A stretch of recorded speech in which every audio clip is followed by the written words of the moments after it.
When you play the Game of Thrones, you Subscribe and like. or you die. There is no middle ground.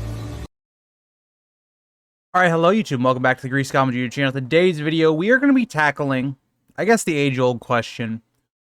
Who is a better writer? Tolkien or George R.R. Martin? And this is one of those that's going to be very difficult for me because I love both of these authors. I grew up on the Lord of the Rings movies. I also got into reading the books. I've read them a couple times, not as much as the Song of Ice and Fire books, but I have read them. I have a book series, like a little thing for the books that I got for Christmas. The Song of Ice and Fire books, as you guys know, this channel is all about that, so I love that as well. I literally have the books right above my head, right there. And I also have the Silmarillion right there as well. So, again, very close to my heart. I will say, I am not someone that has read the most amount of fantasy books or other authors, so again, you guys might think there's somebody better than both of these two, which is fair enough. I want you guys to let me know, who do you think is a better author, Tolkien or Martin? And I think, again, the series are different, right? They're two completely different mediums, but I want you guys to come at it as, like, what do you prefer? Like, do you prefer the themes of Tolkien? Do you prefer the themes of Martin? Do you like the writing styles of Martin or Tolkien better? So in this video, we're going to kind of formulate it as, we're going to talk about Tolkien, what makes him so great, some of the things he focuses on, and then the second half of the video is going to be about George R.R. Martin and his writing style and some of the things he does well. I wanted to do Tolkien first because, again, this channel, we talk a lot about George R.R. Martin, and we don't really talk about Tolkien as much. So I wanted to start with Tolkien, and we'll go into George as we go on. But before we get into the video, if you guys like to like, subscribe, and comment for more of this type of content, please do. It helps the channel grow. Urge people that might like this content as well. Also, recording this on my birthday, so that's pretty awesome. I'm 1 year older. I'm now 23 for you guys that want to know. So, you know, there is that. Hopefully I get a little wiser. But let's get into it. So, Tolkien has, in my opinion, my favorite book of all time. I guess it's kind of close. I would say my top two favorite books of all time are Lord of the Rings, The Fellowship of the Ring, and Clash of Kings. So again, you have, two of my favorite books are going to be going at each other. But The Fellowship of the Ring edges it out to me a little bit just because I was introduced to it first, so I have a little bit more nostalgia for it. But when I look at Tolkien's writing, and especially in his first book, he is someone that knows how to write pacing. Especially when all of our characters are still in one place, right? Whereas I do think in The Two Towers and Return of the King, the pacing does get a little wonky because you have two completely separate storylines going on. And Tolkien does not take the George R.R. Martin route of intertwining the two. He basically has one story be told, and then the other story is told. And then those kind of, come together at the very end.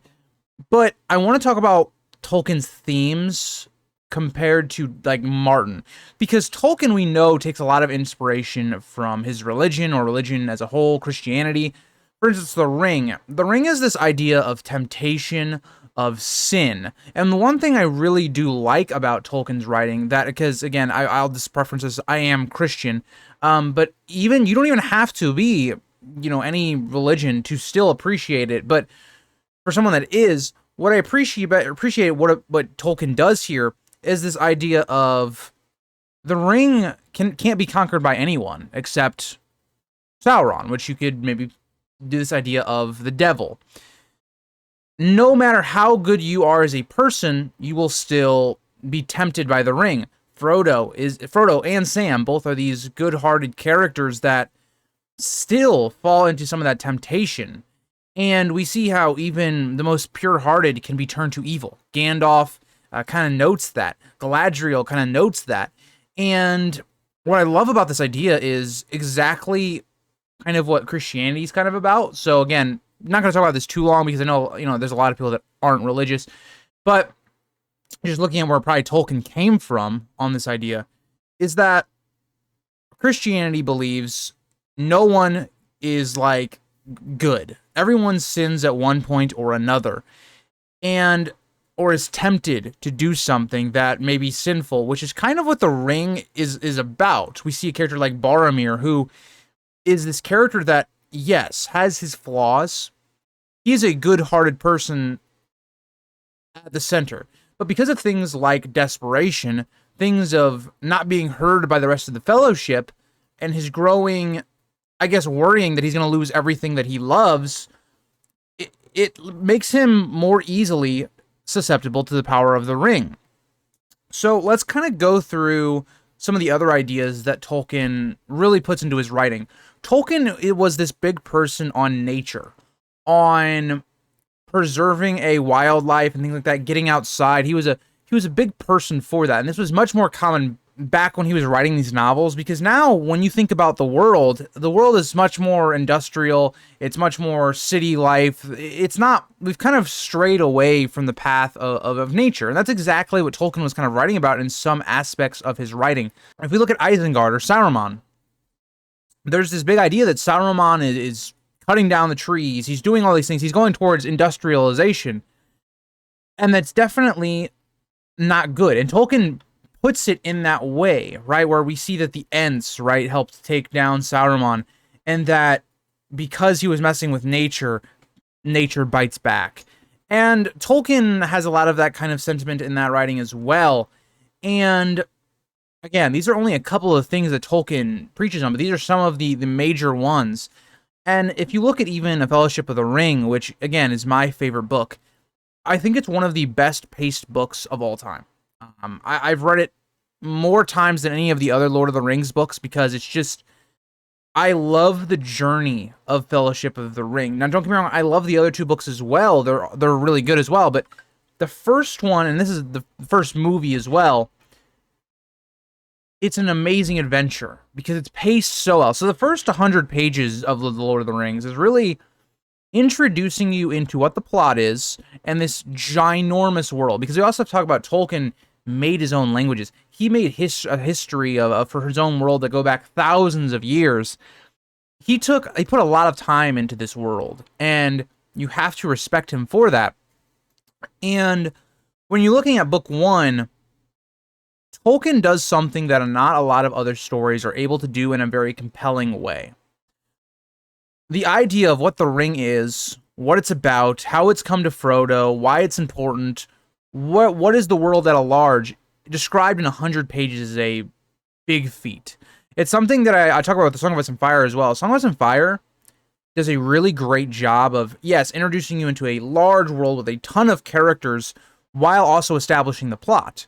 What in our reread, I'm only about 100 pages in, and we really already know what the main part of the conflict is. There's already been big events that have happened in that first 100 pages.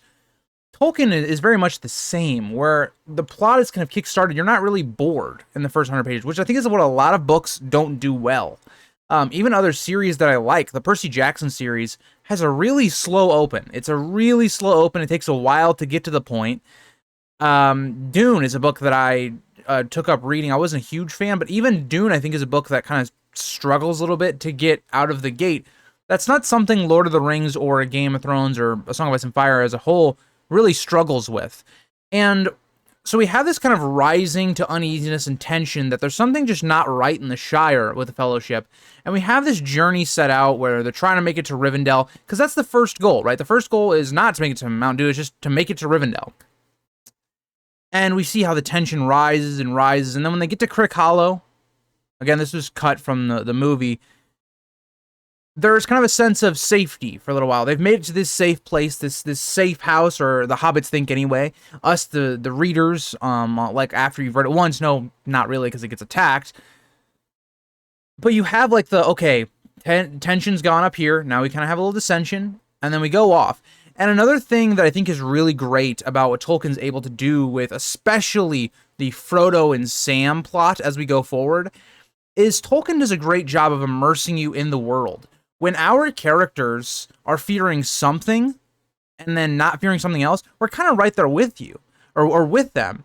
Right? When they go into the Old Forest after Crick Hollow, us as readers now are like, okay, well, the Black Rider threat doesn't seem as high, but there's this mysterious forest and it doesn't seem right.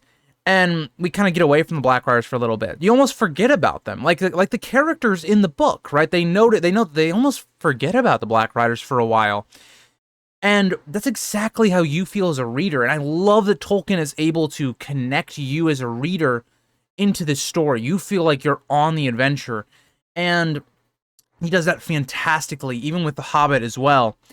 And, as we move through the old forest, we have some, tension rising, and then you kind of hit another safe house at Bombadil. Again, we see this a lot, right? Where Tolkien brings in, he brings up the pace a lot, and then he'll get us to where we're in a position where, okay, we're safe for a little bit, so the tension can kind of ease off a little bit, and then build it up again. Something writers struggle to do nowadays.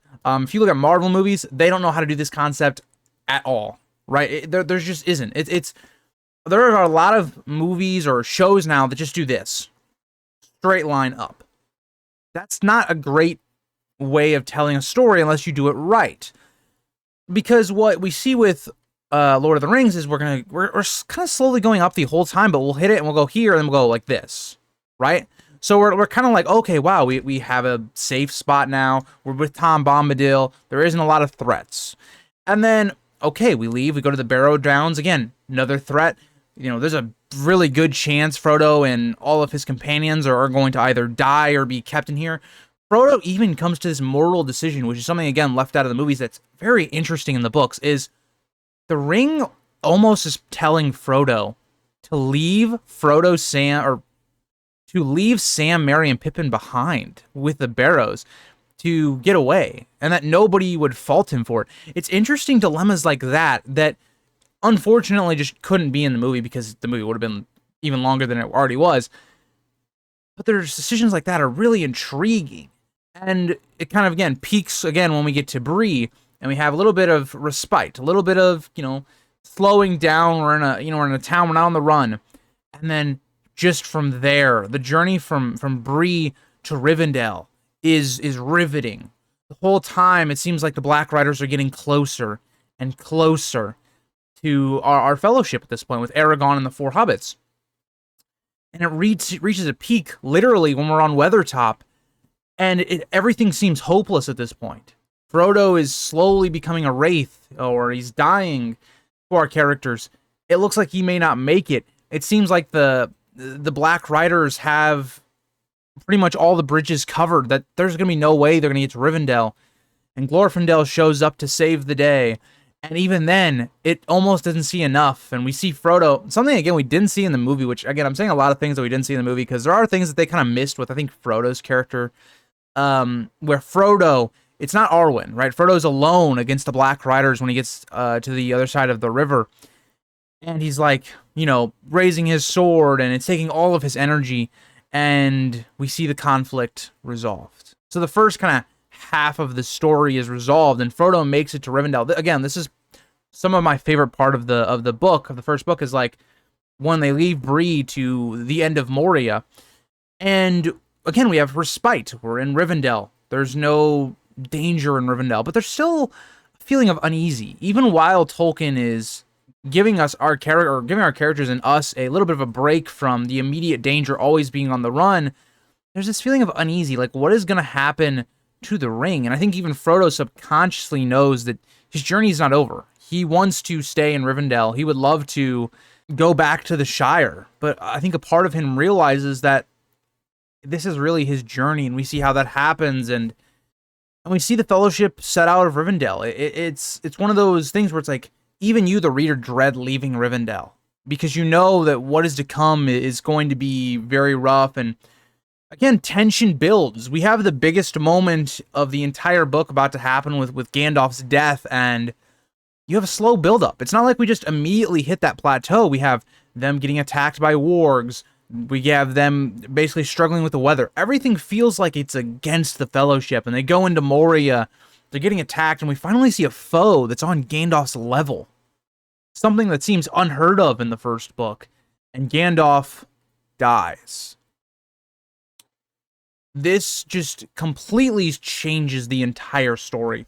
The entire time in this story, we've been sitting here going, Gandalf's our safety blanket. Gandalf is telling us, knowing where we should go. He's the leader of this Fellowship, and now, what do? Aragorn seems uncertain what to do. The company as a whole is divided. Boromir and Aragorn want to go to Minas Tirith, but where should we go with the ring? It's such compelling writing that Tolkien does in this first book.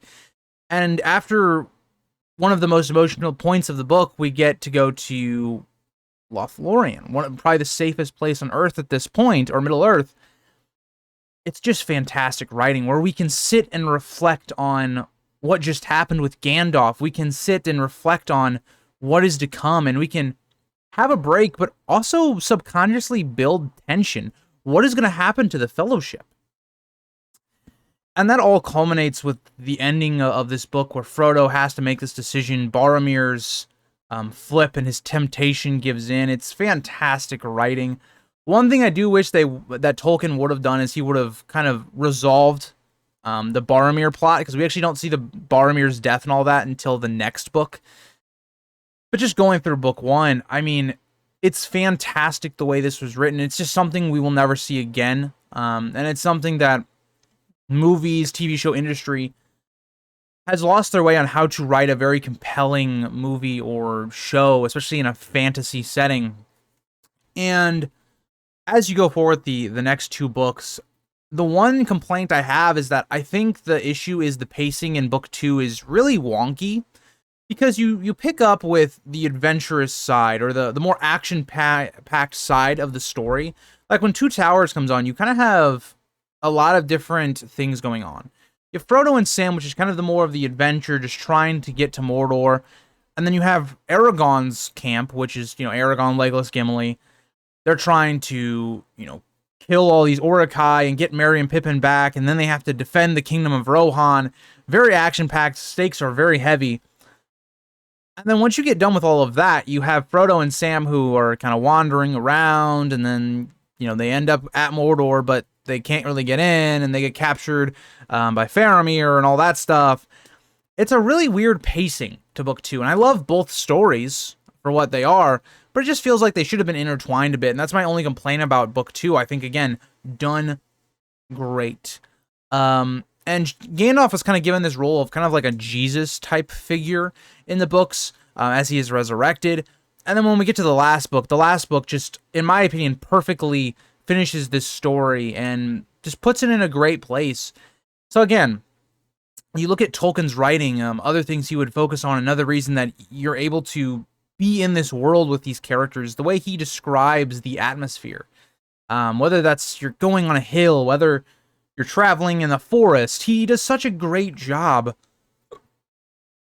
of describing where our characters are and how our characters are feeling, and that's something he does a great job of. And that's going to lead to kind of the second half of the video, which is going to be J.R.R. Martin. Because Tolkien, what he does well is he does a great job of building atmosphere. He does a great job of the idea of good versus evil. He does a great job of basically setting the standard to what a fantasy series or story should be. Because again, Tolkien is basically the father of fantasy. A lot of the elements that we take for today, like elves, dwarves, orcs, come from Tolkien himself. And those are a lot of the things that Tolkien just did well. Tolkien knew how to pace a story for the most part. And Martin focused a lot more on things that Tolkien didn't. So Martin focuses a lot more on the idea of a person, of people's relationships, of people's own psychological battles, right? So, for instance, we see conflict with the heart. That's a major theme that we talk about a lot with J.R.R. Martin. And we talk about consequences. That's a huge thing that's missing in today's media, is the idea of, if this character does this, what is the result of that? Or how do other characters view that character because of what he did, or what she did, or whatever? And we see that multiple times pay off. We see this with Ned, we see this with Rob, we see Dany, for instance, what she does. Will that get someone to betray her? Or because she does this with the dragons, how does that impact the dragons? How does that affect her ability to be connected with her dragons? There are so many things in this story that are very interesting to study from a person-to-person relationship. And whereas Tolkien focuses, I think, a lot more on the magical side of fantasy, Martin goes on the opposite. He goes a lot on the realism part of fantasy. And, I mean, again, Martin is actually more influenced by real events. Now, Tolkien also takes a lot of mythologies from a lot of different ones, like Norse, like Slavic, stuff like that. whereas Martin is takes more of a realistic approach. There are those magical elements like dragons, like, you know, ice zombies, like shadow babies. There are things that are magical again in A Song of Ice and Fire, but it plays more on the opposite thing of what Tolkien does. So that's not always my problem when I look at this idea of Tolkien and Martin and how you can compare their works, because in reality, they're opposites of each other. They're very different from each other. They are completely tackling two different types of subjects. Because again, what is one thing we hear about George R.R. Martin? He says, what was Aragorn's tax policy? And in Lord of the Rings, that doesn't really fit, because it's not really a theme of Lord of the Rings to, you know, talk about stuff like that. Whereas in George R.R. Martin's world, things like that are very important, because a tax policy is going to affect how do people view you. Are your taxes too high? Or is the Seven Kingdoms in a place of wealth? Are they poor because of the taxes you've done? How does this view you? Will people look to betray you? Will you be overthrown for being such a terrible king or queen or whatever?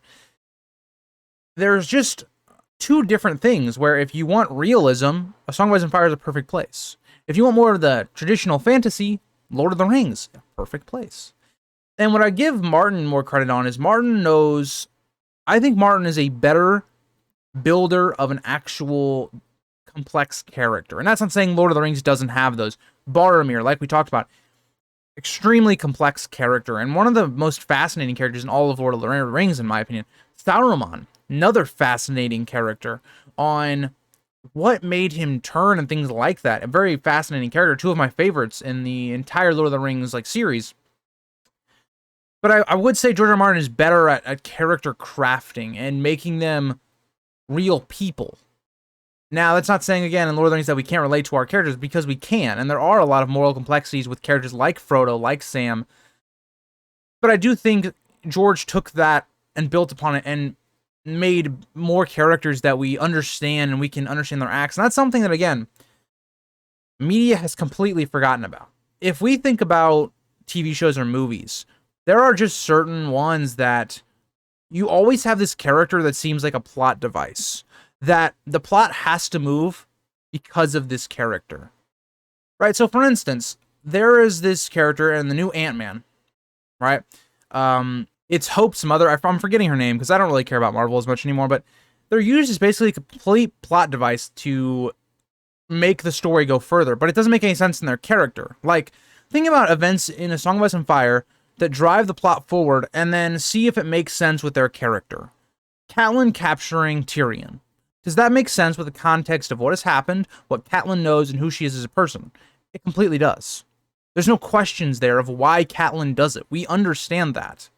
Maybe it's a rash, bad decision, but we understand it. That's something it's just unheard of nowadays. We just don't see that. There's so many characters where you're like, why did they do this?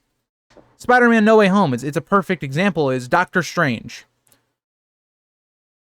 He does this massive spell that's going to brainwash all of Earth for Spider-Man because he couldn't get into college.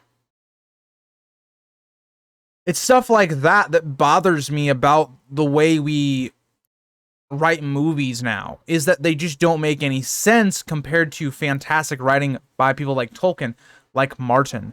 And then when I look at the two writers as a whole, they are just fantastic. They're two of the best minds in fantasy of all time.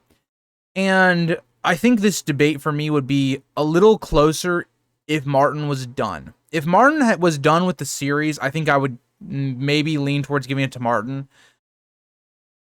But because Martin's not done and his story is not concluded, I think I will always have to give this to Tolkien, because Tolkien started a series and it was top. It's one of the best fantasy series of all time, and he also concluded it perfectly in my opinion. I think it's a great conclusion to the story that he built. But let me know what you guys think. Do you guys think Martin or Tolkien's better? I don't really have an opinion. If you say one way or the other, I don't blame you. I think it's a valid opinion either way. I think there's other people you guys can throw in here that would, be up here for debate. I just haven't read them. But I wanted to sit down and just talk about these two writers because I haven't really done that in the past very often. I haven't talked about Tolkien's writing very much on this channel. And I wanted to kind of compare the two, because last week I did a video that I think some of you guys thought I was being very harsh to Martin, and for me, I didn't really think I was being harsh. I was being realistic, and trying to be positive as well. And this video, I really wanted to give him his flowers as well, even though he hasn't completed the series. The main series, and even Fire and Blood, are some of my favorite works of all time, and the way he's able to craft character interaction, character growth is unparalleled to anyone out there. So, thank you guys for watching this video, and let me know what you guys think, and I'll see you guys all in the next one. Bye, guys.